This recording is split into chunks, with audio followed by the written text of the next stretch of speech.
Kumbh Mela police का तो कहना है 30 तारीख को ये इनकी देहांत हुआ है, लेकिन इनका कहना है कि 29 को ही वो वीरगति को प्राप्त हो गए थे।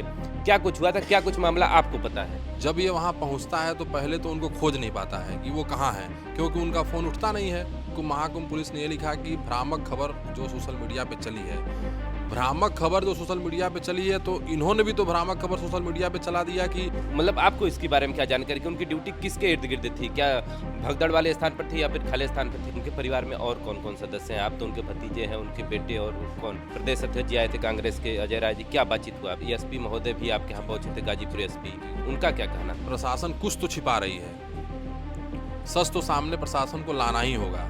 महाकुंभ प्रयागराज के 2025 में लगभग 30 लोगों के मरने की खबर और सैकड़ों लोगों के घायल होने की खबर तो आपने सुनी होगी, लेकिन उसी बीच एक ऐसे भी उप निरीक्षक का देहांत हो जाता है जो कि अंजनी कुमार राय, जो कि गाजीपुर के रहने वाले हैं। और साथ ही साथ अब कुंभ मेला पुलिस के द्वारा एक ट्वीट किया जाता है जिसमें यह कहा जाता है कि सोशल मीडिया प्लेटफॉर्म के माध्यम से यह भ्रामक कथन प्रचारित किया जा रहा था कि कुंभ मेला क्षेत्र में भगदड़ के कारण घायल होने से उप निरीक्षक श्री अंजनी कुमार राय की मृत्यु हो गई है। उक्त के संदर्भ में अब ये अवगत करा रहे हैं कि अंजनी कुमार राय की ड्यूटी भीड़ भाड़ के दबाव वाले स्थान पर नहीं, बल्कि 30 तारीख को ड्यूटी के दौरान उनकी अचानक तबीयत खराब होने पर इन्हें इलाज हेतु जो अस्पताल लाया गया, उसके बाद उनको मृत घोषित कर दिया गया। फिलहाल पोस्टमार्टम रिपोर्ट के अनुसार इनकी जो मृत्यु है वो हार्ट अटैक से बताई जा रही है। फिलहाल इस पूरी घटनाक्रम को लेकर के आप देखेंगे कि तमाम सोशल मीडिया पर ऐसे चल रहे हैं कि जिसमें इनको श्रद्धांजलि दी जा रही है और साथ ही साथ यह भी कहा जा रहा है कि एक वीर उपनिरीक्षक वीरगति को प्राप्त हो गए और लोगों की जान बचाते हुए। जिस तरीके से भगदड़ हुई थी और कई जगहों पर लोग भगदड़ की आशंका बता रहे हैं, लेकिन सरकार एक जगह की पुष्टि कर पा रही है कि संगम नोज के पास जो भगदड़ हुआ था उसी को केवल सरकार मान रही है। लेकिन उनके घर पे हम लोग मौजूद हैं, अंजनी कुमार राय के घर पे मौजूद है और उनके भतीजे हमारे साथ हैं। और कुंभ मेला पुलिस का तो कहना है 30 तारीख को ये इनकी देहांत हुआ है, लेकिन इनका कहना है कि 29 को ही वो वीरगति को प्राप्त हो गए थे। क्या कुछ हुआ था, क्या कुछ मामला आपको पता है? देखिए, जो मामला मेरी जानकारी में है, जब हमारे चाचा जी पहली बार 29 तारीख को सुबह लगभग 10:30 बजे हमारे छोटे भाई को फ़ोन किया, जब वहाँ पे पढ़ता है, एलएलबी की पढ़ाई पढ़ता है, तो उन्होंने मेरे भाई से यही कहा कि श्याम, हमारी तबीयत बहुत ख़राब है, हम उठ नहीं पा रहे हैं, तुम तुरंत आओ।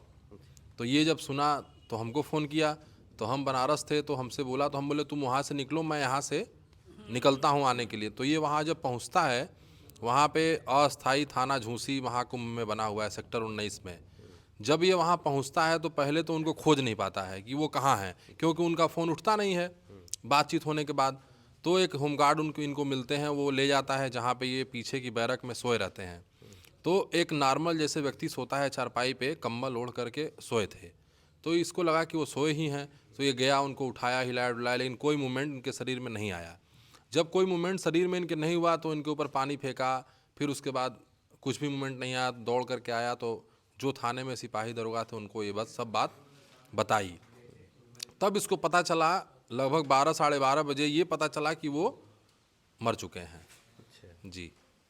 तो 12:30 बजे आपको पता चला, लेकिन अभी आप देख पा रहे हैं कि कुंभ मेला जो पुलिस है वो बता रहे हैं कि 30 तारीख को उनका तबीयत खराब होने की वजह से ऐसा हुआ है। और लेकिन फिर उसके बाद इस पर आपका क्या कहना है, इस खबर पे आपका क्या कहना है? देखिए, हमें इस खबर पे इस खबर में जो महाकुंभ पुलिस ने कल ट्वीट किया, मैंने भी पढ़ा, उसमें महाकुंभ पुलिस ने ये लिखा कि भ्रामक खबर जो सोशल मीडिया पे चली है। भ्रामक खबर जो सोशल मीडिया पे चली है, तो इन्होंने भी तो भ्रामक खबर सोशल मीडिया पे चला दिया कि अंजनी कुमार राय की मृत्यु 30 को हुई है, जबकि अंजनी कुमार राय की मृत्यु 29 को ही हो चुकी है। तो भ्रामक खबर किसने फैलाया? जो व्यक्ति 29 तारीख को दिन में 12:30 बजे मृत अवस्था में थाने के अंदर पा लिया गया, उसको आप बता रहे हैं कि 30 तारीख को मरे हुए हैं, तो इसमें भ्रम कौन फैला रहा है? सोशल मीडिया फैला रही है कि इनका ही ट्वीट फैला रहा है? कौन फैला रहा है? कुछ ऐसी भी खबरें हैं कि उनकी ड्यूटी आपके ही द्वारा बताया गया कि मतलब भीड़ भाड़ वाले जगह पे थी, यानी कि जो सेक्टर 19 के आसपास 21 में भी जो दूसरी भगदड़ की घटना लोग बता रहे हैं कि वहाँ पर हुई थी।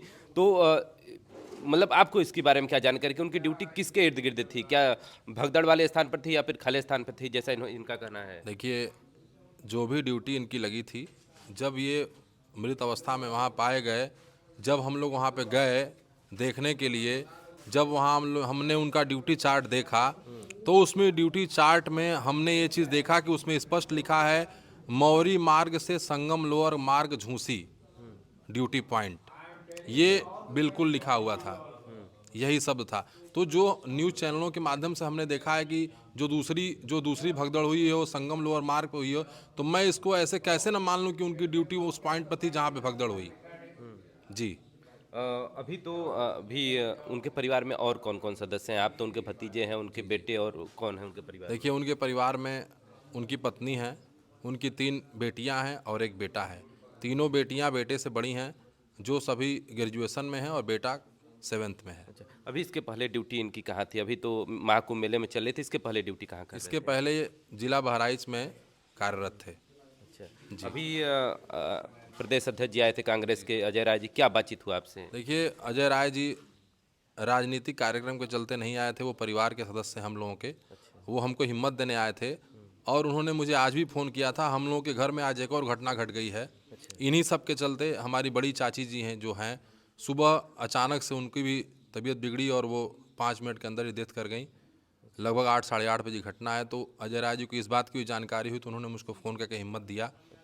तो अब घटनाएं घट गई हैं, तो उस पर हमको कुछ नहीं बोलना है। चलिए, वो तो अलग बात है। फिलहाल आज एसपी महोदय भी आपके यहाँ पहुँचे थे, गाजीपुर एसपी, उनका क्या कहना था? देखिए, गाजीपुर के एसपी महोदय हमसे मिलने आए।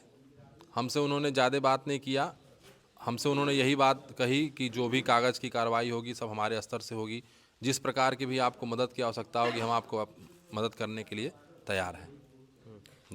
तो फिर आपकी क्या मांग है प्रशासन से या फिर और भी शासन स्तर से? हमने कप्तान महोदय यहाँ आए थे, मैंने उनसे यही कहा था कि आपका जवान कुंभ मेला में ड्यूटी के दौरान मर गया था। आपका कोई भी अधिकारी इस जिला से उसको सम्मान देने के लिए नहीं आया है, ये बहुत दुख की बात है। मैंने उनसे स्पष्ट ये बात कही, तो इस पर वो कोई जवाब नहीं दे पाए। खैर, उस पर हमको नहीं जाना है। हमारा बस यही मांग है कि हमारे चाचा जो महाकुंभ में ड्यूटी के दौरान मृत अवस्था में पाए गए हैं, और जो कुंभ प्रशासन ये कह रहा है कि हमने उनकी इलाज कराई है, तो हमको उनके इलाज का ब्यौरा दें कि किस अस्पताल में कहाँ पे ले जाकर के उनका इलाज कराया गया था। ये मेरी पहली मांग है। चलिए, ये तो पूरी घटना हो ही गई है, लेकिन क्या आपको कोई वहाँ से कोई सूचना मिली, फोन वगैरह या? अभी तक किसी भी अधिकारी के द्वारा, आज कप्तान महोदय लगभग 6 दिन के ऊपर हो गए, 7 दिन, आज कप्तान महोदय स्वयं आए हुए थे। कप्तान महोदय के आने की सूचना भी उनके माध्यम से नहीं दी गई थी, किसी माध्यम से मिली, लेकिन अभी तक कुंभ के किसी भी अधिकारी के द्वारा या किसी भी पर्सन के द्वारा मुझको कोई फ़ोन या मेरे घर में किसी को फ़ोन नहीं आया है। इसके पीछे आपको क्या वजह लगता है कि मतलब आपको न तो परिवार को बताया गया, न तो इसकी सूचना मतलब अभी कुछ ऐसे स्तर पे प्रशासन दे पा रही है कि इसके पीछे कुछ जवाब ही नहीं दे पा रही ढंग से? देखिए, प्रशासन कुछ तो छिपा रही है। सच तो सामने प्रशासन को लाना ही होगा, क्योंकि हम लोग ऐसे बैठने वाले नहीं हैं। अगर किसी भी तरीके से प्रशासन सच सामने नहीं लाती है, तो हम लोग कानून की शरण में जाएंगे, मुख्यमंत्री जी से, प्रधानमंत्री जी से मिलेंगे, कोर्ट में जाएंगे, हर जगह हर चीज़ करेंगे। चलिए, देखिए, इसमें हम लोग गाजीपुर में थे और अंजनी कुमार राय के भतीजे हमारे साथ थे, और पूरी घटना को लेकर के इनका कहना है कि कुछ न कुछ तो बात जरूर छिपाई जा रही कुंभ मेला प्रशासन के द्वारा। अब वो क्या बात है वो आगे चल करके पता चलेगा। फिलहाल ये हर तरह का दरवाजा खटखटाने के लिए तैयार है, चाहे वो मुख्यमंत्री के यहाँ जाना हो, चाहे प्रधानमंत्री के यहाँ जाना हो, चाहे कोर्ट वगैरह का शरण लेना हो, तो वहाँ पर भी जाने वाले हैं। फिलहाल इस पूरी घटनाक्रम को लेकर के आप क्या सोचते हैं, और अंजनी कुमार राय के इस योगदान को लेकर के आप कमेंट करके जरूर बताइएगा। फिलहाल मिलते हैं किसी और नई खबर के साथ। Thanks for watching this video.